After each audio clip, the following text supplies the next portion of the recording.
the right thing versus doing things right. Yeah. I don't know whether you've heard that before.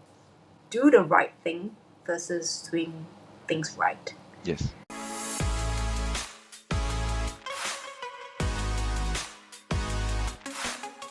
All right, welcome everybody to the show HR Unfiltered, where we interview the leaders of HR, movers and shakers in the industry. We have Eileen today. Hi, Eileen. Thank you so much for coming. Thank you. Pleasure is mine. Awesome, awesome. Eileen, maybe you share a little bit about what you do and who are you? Um, First and foremost, I'm a mom of two young kids. Have a, I have a 4 years old and a 9-year-old. Okay, oh gosh, I cannot remember his age. Yeah, So let's I'm a start. mom. I'm also a working mother. Yeah, I am HR director, and today I serve in a public sector.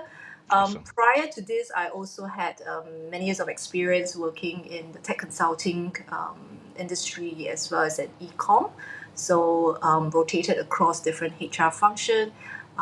HR is what I used to earn for a living lah. Right, right, right. Okay, awesome. I Mm. I I personally have 5 kids myself. I know. Yeah, all the way from 12 to 2 years old, one more coming in Mm. July. So I'm gonna have Oh six. wow! Yeah. Congratulations! So public service, better give me a medal. Right? Congratulations! Thank you for increasing Yeah. our replacement rate. Yeah, yeah. I think it's what 1.8 or 1 point, I don't know what is I don't know. it. It's not enough yet. Yeah, it's not enough. All right, great. The reason why I invited you is really to hear from you, being a voice of HR and being in the industry for so long. I always have this question when it comes to this idea of HR. Nobody really wakes up and says that I want to be a lawyer, I want to be a doctor, I want to be in HR, right? I want to be in HR because it's all about human capital and all that. Not many people think about that, right? And I have so many different friends who is HR directors. They kind of like almost like stumbled towards it and they kind of like, Mm. they grew to learn about that curiosity of people drove them to really want to be in that. So for yourself, Mm. where did this journey begin for you? Did you start off like wanting HR or what happened? I belong to the second group that you mentioned, the group that tumbled into HR. Um, but on hindsight, there's no regret. That's why Yeah, I'm still doing what I'm doing, yeah, many, many years from now. Um, I think the reason why many people tumbled into it is because I think HR has never been quite considered as a very technical, a very professional kind yeah. of um, uh, uh, capability. But that is True. the old, right? That's the Yeah. old. So I didn't graduate with a HR degree, right? In fact, I graduated in arts and social science. I took my history. I took my honors in history. Wow. I really, really love the subject, right? Mm, I have many great teachers to thank for. right. I really love the subject, but I didn't go into the course wanting to teach Mm-hmm, or mm-hmm. to work in a more related field, like perhaps in the museum or in even in um, defense, for example, Yeah, or foreign affairs. So it yeah, wasn't something that strikes me, but I took up the course because I was really interested. And right. I think many years from now, I still think that passion and interest is something that's so important to drive you. Yes. Without which it's going to be a chore lah, waking up every day and even try to pass your exams. So um, my first job out of school has completely nothing to do with history and really nothing to do with HR either. So those who are interested can go find my CV, but nothing related.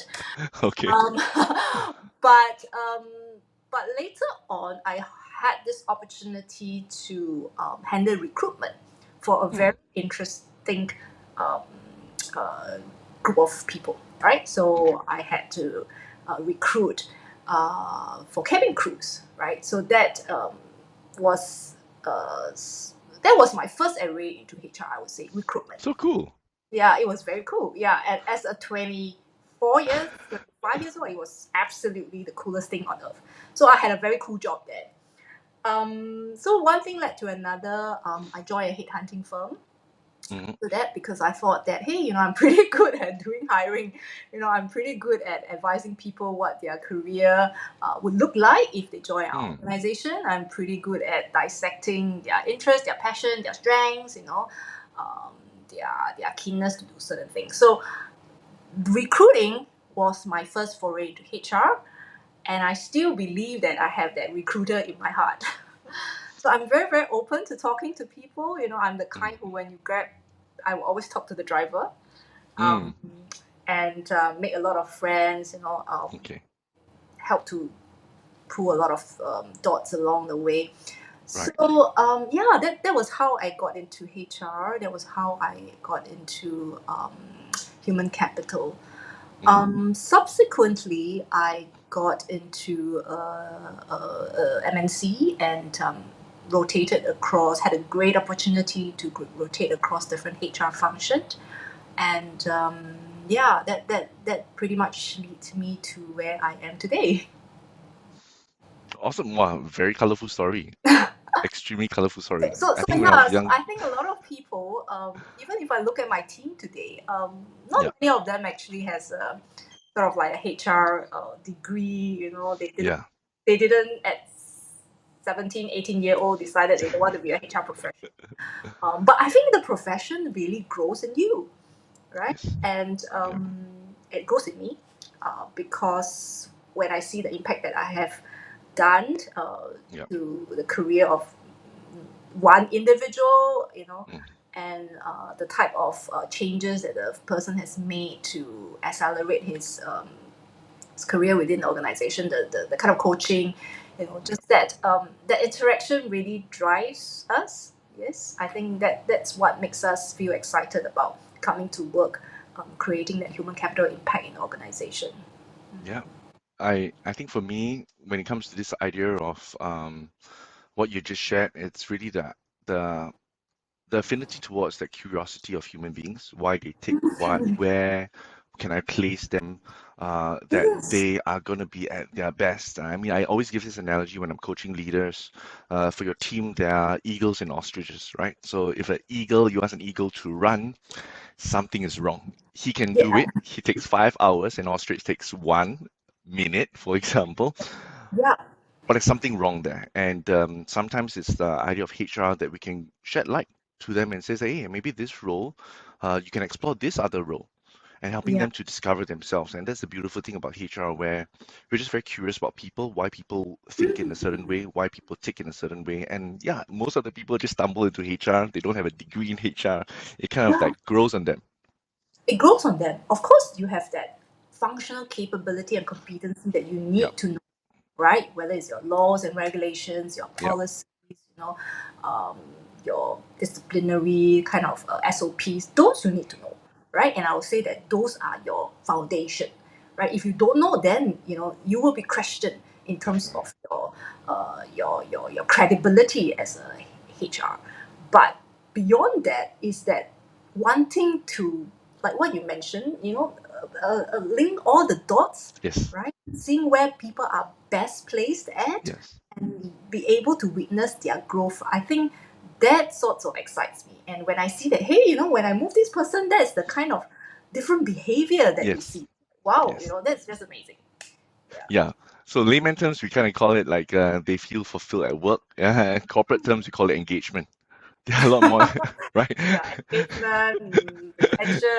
Yeah, all that things. But it's this idea of putting people where they shine the brightest naturally. Yes. And but that's tough. That's really tough. And I do Mm. feel that's this idea that it's a challenge because a lot of times when we hire based on competency, sometimes when people come into the door, it's like they say that they're competent in this, but actually there's something else. And even the idea of some companies are not willing, even though they say they're willing, to move people around, Yes. right? Yes. And the cases where, yeah, open book, yeah, you can move, but then when you talk to the actual leaders, it's like, nope, you're not taking Mm. my guy.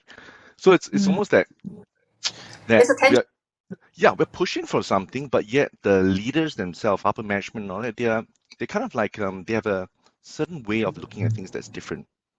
I think depends on the industry, Yeah. right? Because in certain industry like tech and consulting, it's a way of life. Yeah. right? Because the teams are not structured in a very, they are not structured in the first place, right? Yeah. They are always in squads. They are in kind of agile setup. So every time there is a requirement, that every time there's a project, you get pulled in, Yeah. right? So it's very interesting for us to do resource management in those areas. It's interesting, but it's also very challenging. Very challenging. Very challenging to do resource management in those industry.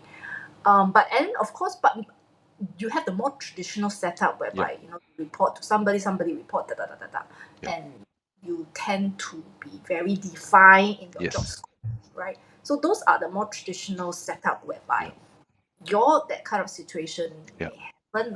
Don't kind of touch my guy, Yeah. not ready, just moved 2 years ago, not ready. Yeah. So But it but depends.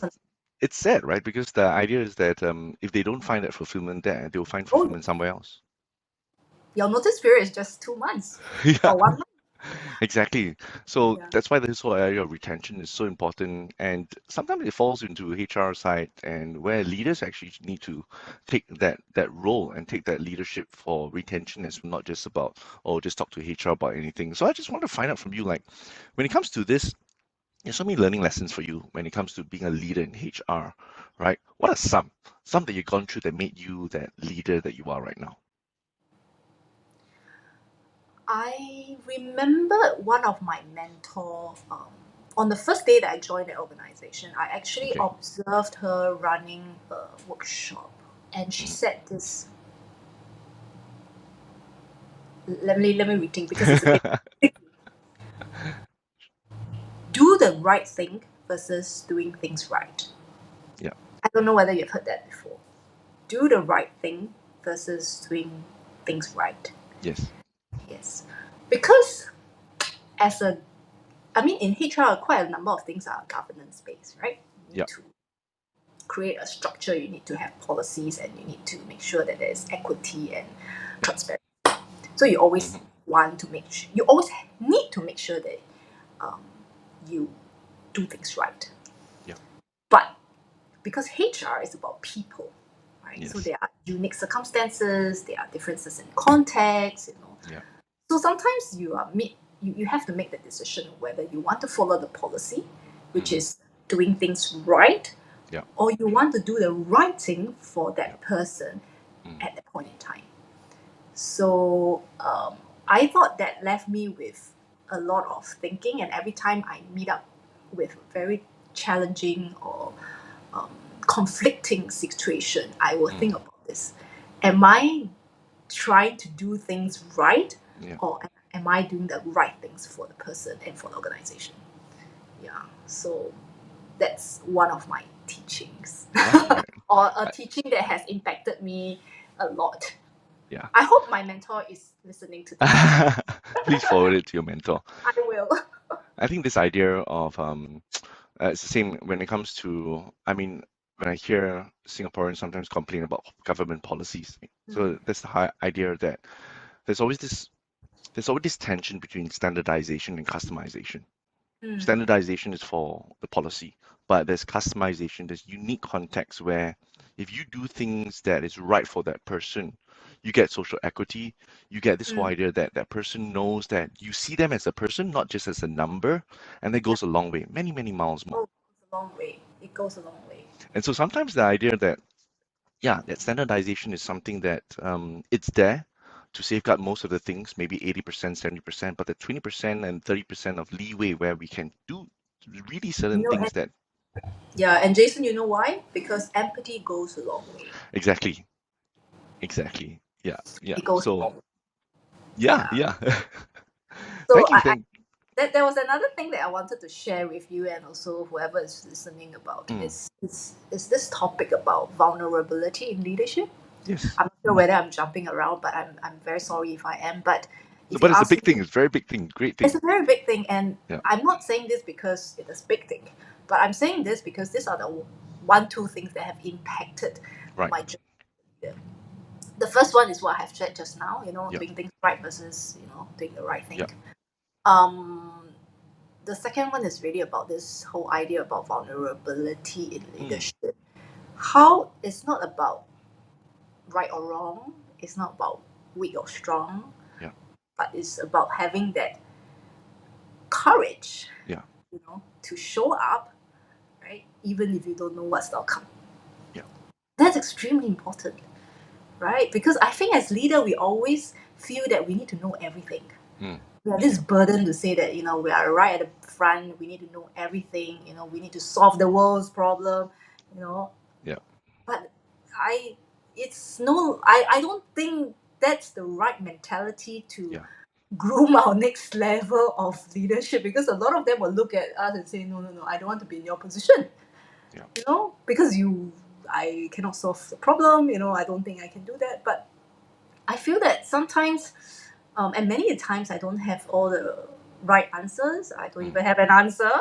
Yeah. But it's the ability to then stand up in front of your Mm. stakeholder, Yeah. even with your team along, to say that, hey, I don't know what's the answer, but Yeah. can we do this together? Yes. Right?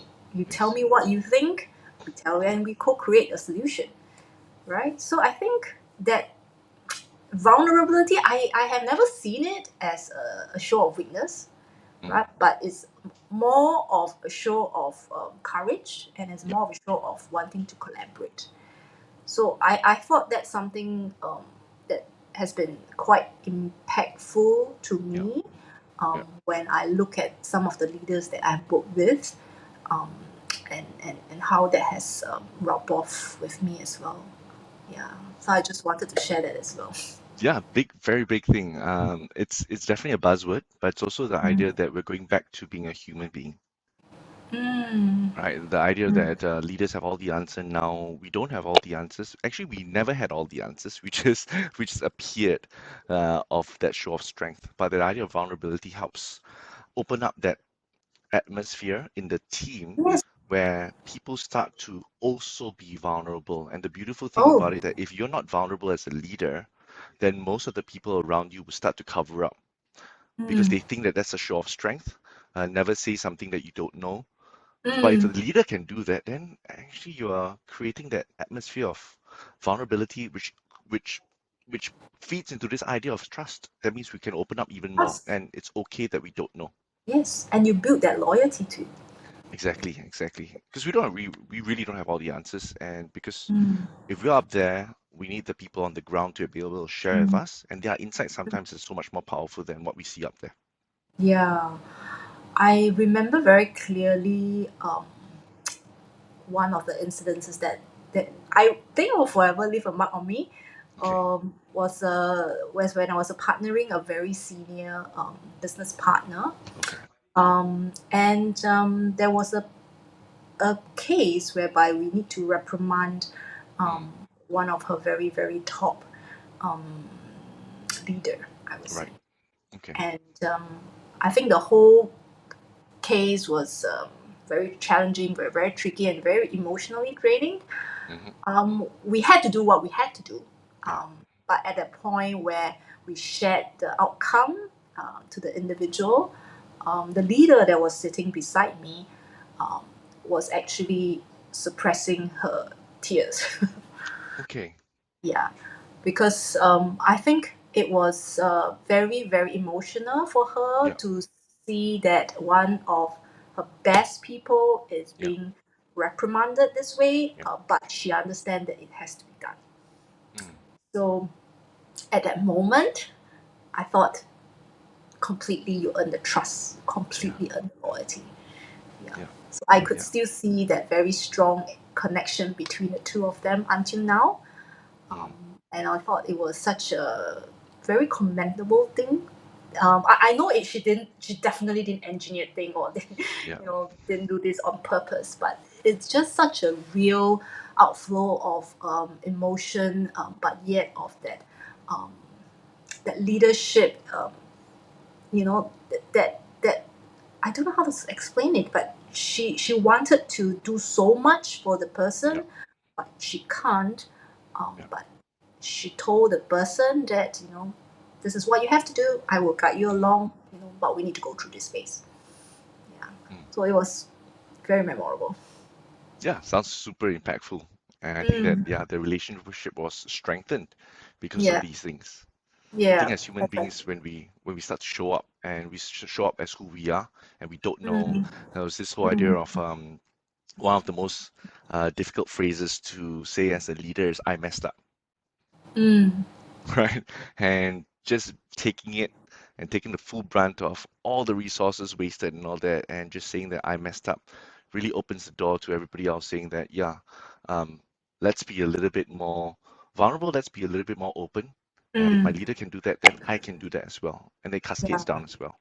Yeah. Correct. Correct. I think it's that. You create that environment where you acknowledge that people do fail because we Yes. are humans after all, right? Yeah. Yeah. So that sort of put people at a secure and safe environment Yes. to Yeah. make that to yeah. So I think that is very rare, but more and more I feel that that's what the next generation and is looking for. Yeah, Yeah. this idea that you just mentioned about safety, the psychological safety, another big Mm, buzzword when it comes to leadership and HR, mm, is to create a space where everybody can know that failure equals to learning rather than mm, failure equals to detrimental outcomes. Because if it's the mm, second one, then we will just hide, we will lie, mm. and we'll fake. Yeah, Yeah, correct. which is not what any organization wants. Of course. Yeah. Yep. So, Eileen, thanks for sharing that. I just want to hear from you also. You've been a practitioner of HR so long, and Mm, I'm sure that you see some best practices out there and also some worst practices out there. Just want to hear your thoughts, like for example, practices could be things like yeah, I mean this whole idea of performance review right now being sometimes people are saying that why are you doing once a year? It should be constant, right? So sometimes that the idea of maybe we should have changed it to a little bit more regular and all that. Just want to hear from you, like in your experience when it comes to the idea of best practices that you have when it comes to HR. What would that be? I try to adopt some of those myself, Yeah, which is having that instantaneous constant feedback, yeah, right? You don't give feedback 6 months later, right? And then you call that guy to say that, hey, 6 months ago you didn't do this, that's why you got. I think that's just ridiculous. yeah, it But is. I feel that it's not some okay. It's very easy for us to say because we're in Yeah, HR, right? yeah, We are practitioner. We do that all the time. We remind our managers to do that all the time. yeah, But it we must remember that speaking of such um, performance, it can be a bit challenging. It can be a bit of a difficult conversation very, to very sensitive. people, Yeah, right? And they don't like to go there. yeah, Right? I've seen this kind of behavior across the most junior to the most senior managers. yes, They still don't like to do that, they right? still don't. Yeah, They don't, right? So that's something which I feel can HR come in to fill the gap? Well, it's hard. It's very hard because day in and day out, I'm not the one who's you're not there. performance, right? I'm not there to Yeah, pull you up. I'm not there to give you a reminder. I'm not there to exactly. correct your course. So while I can come in with a stick or a carrot, uh, as HR, because we have Yeah, policies and we have, you know, um, all the rewards and all that. Yeah, rewards and yeah, tools, right? yeah, But I'm not there to help the guy picked up, right, yeah, and evaluate access. So it's definitely very important for us to give that kind of instant or point in time kind of feedback to yeah, pull that guy up to, hey, this email wasn't written in a very concise manner. Can you sharpen this? That's yeah, when we learned. Otherwise, when you just put it down in the books and call him at the end of 6 months, yeah. it's not it's not going to help him at Not very all. beneficial, not very efficient as well. It's not efficient for us. It's not good for the fella because he Yeah, has no chance. yeah, He's not even aware. So I exactly. think having that feedback loop it's very very important. Hmm. Um, if you ask me whether it's important to do, having a bell curve, not bell curve, I think that's a very long Yeah, debate that and I'm not gonna go into that. yeah, yeah. All HR people have different points and Yes. considerations about that, but I think Yeah. it depends heavily on the state of your organization and the Mm. readiness of your leadership at that point in time. yeah, whether you want to adopt whatever performance management kind of system. Yeah. So it's very dependent on that. So I would say that if you ask me for actually it's a best practice and a worst practice, Yeah. I'm giving you that same example. Don't do this and do this. Right. Thank you, Yeah. thank you for sharing that. I do, when I coach some regional directors, they will say that they will do the performance review, right? When they do the performance review, like, I always ask them, so when do you last give feedback? No, don't worry, I'm going to talk to them in 2 weeks' time or in 3 months' time. Then when they go to that time, they don't bring it up. Because Mm. why? You only have a short window of bringing up everything, and it sounds so weird. You bring up things 3 months ago. And you always say the nice things. Yeah, and you always say nice things. So that's the scary thing when it comes to this idea of feedback. There's some companies that I consult for, and sometimes they just really like gold 90.5, only hear the good stuff, which is really bad to the Mm. point where it's like, then where's that feedback? And yeah, they don't have that. Yeah, correct. Yeah. So, Anything else when it comes to your experience, when it comes to best practices, other than other than I feedback think that, I mean this might be something which a lot of HR practitioner already know, but okay, I think you cannot undermine the whole focus on capability development, mm, right? And I do that a lot for my own team as well, right, because more so because people think that HR is not a professional, profession, yeah, but there are certain competency and hard-nosed knowledge that you need to know, yeah, right? And I think it's extremely important for all of us to be well versed in the work that we do. mm, Uh, I remember one of my leaders in the organization before, she always used the word, "What are you famous for, Eileen?" So, what are you famous for? I was like, "Oh, I don't know what I'm famous for." What are you famous for? Why would people yeah, engage you, right? Why would they yeah, come and why would they hire you? What are you famous for? So I mm, think it's the same, right? For HR, regardless of where you work at, right? Whether it's yeah, common man or your TM, talent management, yeah, recruitment, be the best person in that function. And yeah, what that means is that you have to always sharpen your saw, yeah, right? Iron sharpen iron, yeah, right? You have to sharpen your saw. yeah, So mingle with the right people, network, do your own learnings and listen, read up. So I think that's very important. Otherwise, you'll always be in your own hole and you mm, basically stagnate in your knowledge. So I feel that for HR practitioner, don't be comfortable where you are in your yeah, zone. There's so much out there. Last yeah, week some of us were just at the HR Tech Fest. okay, So a lot of amazing innovation that we've seen. How do we then incorporate it to yeah, fit into the art and science part of yeah, the HR, right? So I think it's about that constant learning. Yeah. So yes, again, I not something that is out of the world, but something that I mm, truly mm. believe in. Mm. Yeah, I think it's funny that you share that when it comes to capability for HR, Mm. because it's also quite new, and there's so many things to learn from in this different ways, and also even the future, right? I find that when I talk to HR directors, there are 1,000 things we can adopt, Mm. but we're just not sure what. That's the challenge, right? There's a new thing, oh, new framework coming up. Oh, this one, there's this new tech that's coming up. There's Mm. so many things, and we're just kind of inundated with so many solutions. And when I talk to HR, it's like really I see them very much trying out certain things. And sometimes they will try out for 1, 2 years and be like, okay, that was not bad. Then after that, they will try another thing. Oh, not too bad. And this can happen for 5, 10 years. And Mm. it's just about just trying out because they are You very don't much, know. Yeah. yeah, there's no perfect thing. And different organizations, that will work for you, but the other organization You doesn't know work. what I think, Jason? I think back again to the state of your organization, Yeah, the state of your human capital. yeah, Yeah. So you have to mirror that organization that you are supporting, right? yeah, So, for example, a startup, right? yeah, Startup. What is the human capital requirements or priority at that point in time? Is it to scale, right? Is it to hire quickly, mm, right?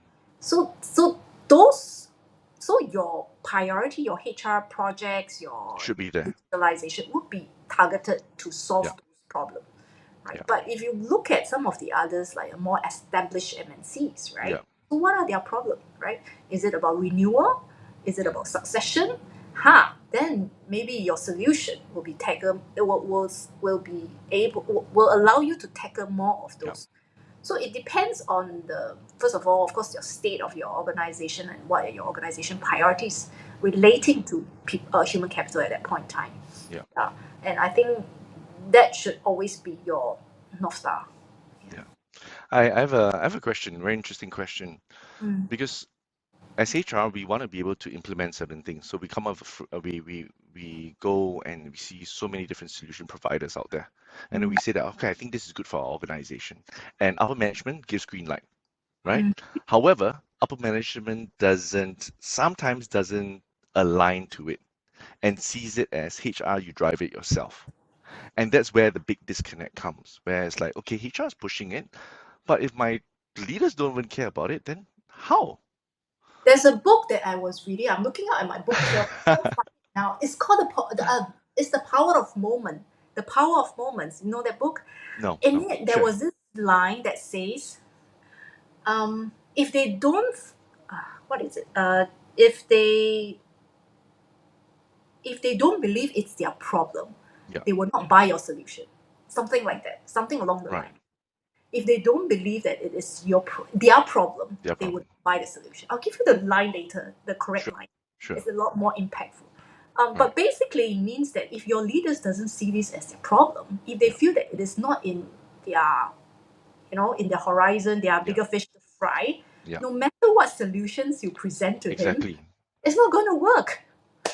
Yeah, Yeah. So, which is why I think we always, as a HR leader, you need to align their priorities. If you truly believe that that problem that you see mm, today is going to impact the bottom line of the organization, then you jolly well go and make your case, yeah, right? Fight for it. yeah, Otherwise, then you know, align. yeah, Yeah. Otherwise, no matter what fancy products or yeah. it's It will just fall not flat. going to fly. Yeah, because a lot of our HR. I feel that a lot of our HR projects, mandate, campaigns, Yeah, whatsoever, it needs to be top down led yeah. because people need to see that buy in. Exactly. However, that's the issue. I see a lot of HR initiatives where the leader has shared that they are aligned to it, but when it comes down to the trickling of the actual things, it might not be so forthcoming. And that's the Mm. challenge. Then HR needs to kind of think about something else and all that. Are you saying because of the communication breakdown or the operationalization of it? I think they need to see, as upper management, they need to see that whatever HR is coming up with, right, there is going to be a sacrifice in time and effort. Mm-hmm. Quite a lot of it, not just about, okay, HR, you just run your own show and then we just Mm-hmm. support you with finances and resources and all that. But they kind of like need to, so they need to walk the talk. And Mm. HR can't just push it and say, hey guys, we're doing this, and everybody in the upper management doesn't do anything. Yeah. Mm. And it will fall flat. Yes. Very And they often, yes. very often, so I see that in 2 3 year cycles all the time in different organizations. We do this, we stop that, then now we have something else. Hey, this is going to be a new silver thing, and we do that, and then it stops again.